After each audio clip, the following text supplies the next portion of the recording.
How to do out there, YouTube peoples? What I'm currently working on is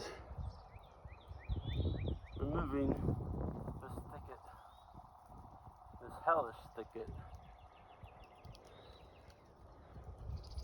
that I've let go on for way too long. Get all that cut.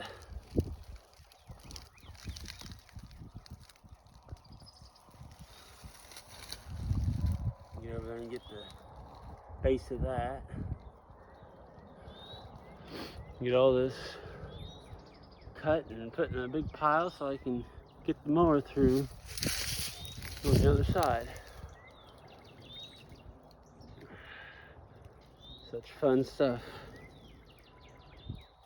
Damn briars are.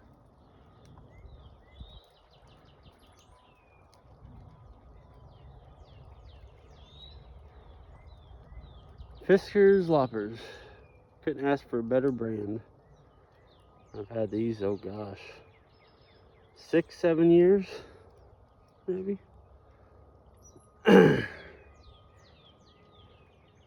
Always make sure your blades are sharp. Gotta clean the dirt off. Okay.